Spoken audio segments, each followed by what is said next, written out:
Testing, testing 1, 2. Okay. So why are there so many different Hung Gar or Hung Kun lineages, and why do they appear to be so different? That's probably a question that all practitioners of the different lineages, different style, wonder. And, you know, it's sort of a catch-22. There are questions you want answered, but you didn't know how to ask the question, because it's something that, you know, probably is impolite to question your teacher or why you do it differently.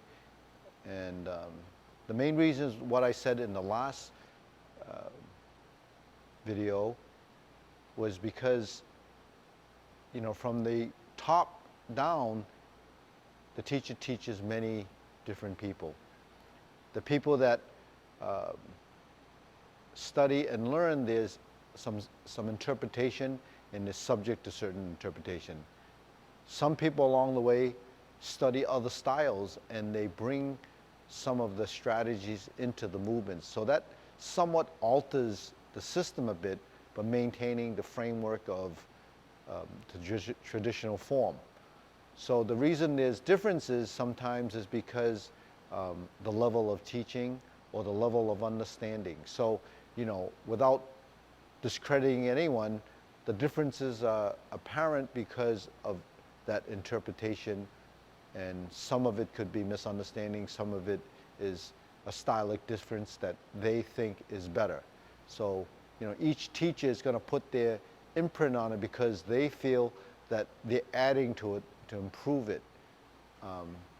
Unfortunately, sometimes people add things and it doesn't improve it because they're misguided because of the guiding principles.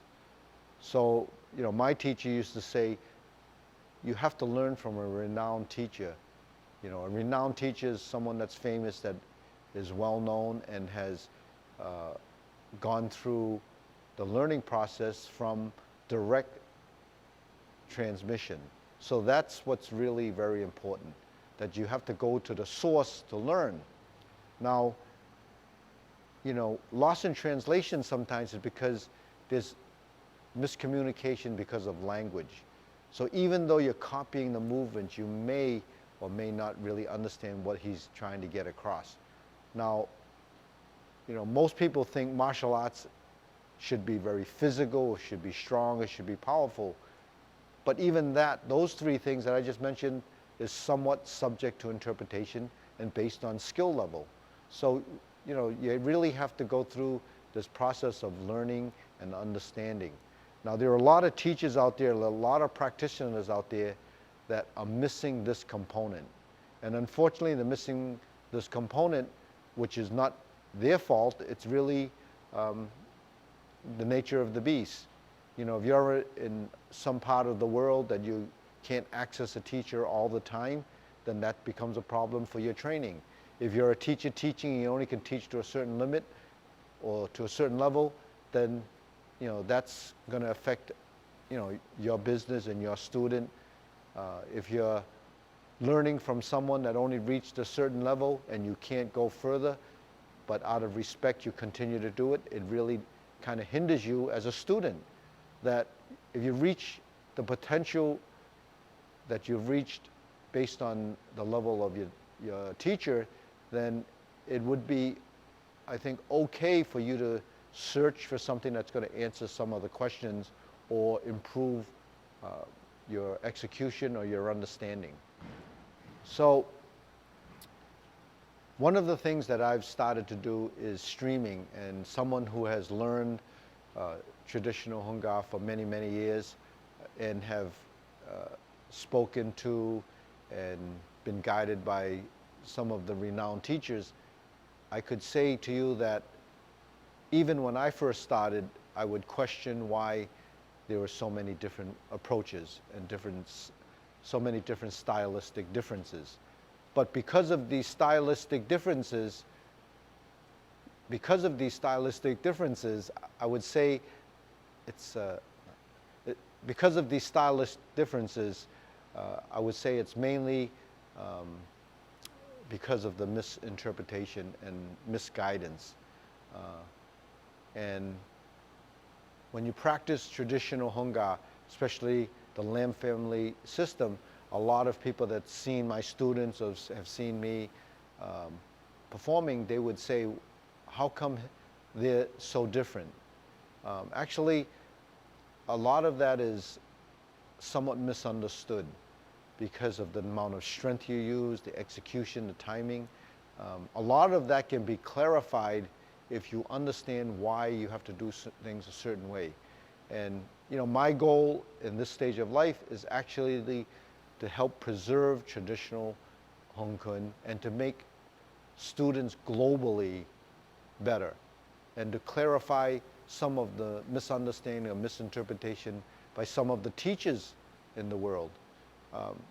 Not that I'm the only person in the world that's teaching at this level, but I'm one of the few that probably will teach you in English and teach you on more of a scientific level and an approach that's much more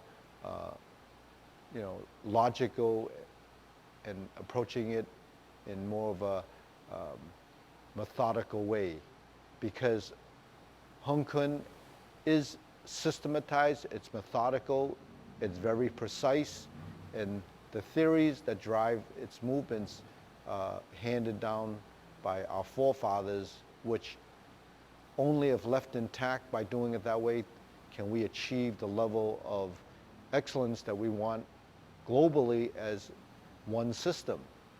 And if we can do this and maybe connect through streaming, we can open a dialogue and find out, and answer some of the questions that are plaguing you. Now, I'm opening this up to all Hung Gar practitioners and teachers, whether it's Lam family or other lineage that may be interested in understanding my understanding and wanting to adapt some of our training strategies. I've been doing this teaching since 1970. I have a pretty deep insight of how to produce good students. We've proven that.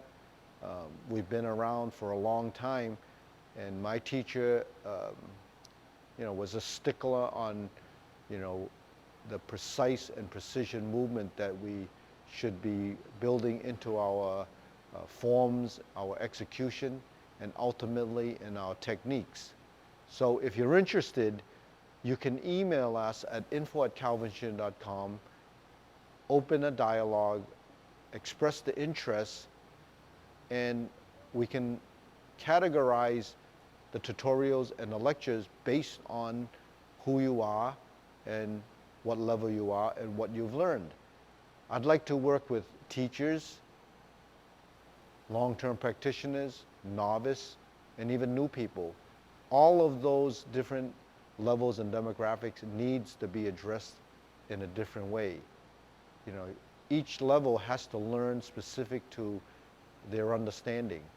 But if you're a teacher and you've reached a threshold and you really can't get through that, contact us and maybe we can work out something where we can do workshops for teachers lacking this information or in search of this information. We're open to discussion. I'm open to discussion. I would prepare and customize the workshops for your need and for your understanding. And that would be lectures and tutorials based on how to do movements a specific way, and followed up with probably some live interaction through streaming, and we can have actual live communication. So this technology we have in our hand, you're seeing it firsthand now. It's live, it's happening, and if you're interested, email us, and I think we have a relationship in the future.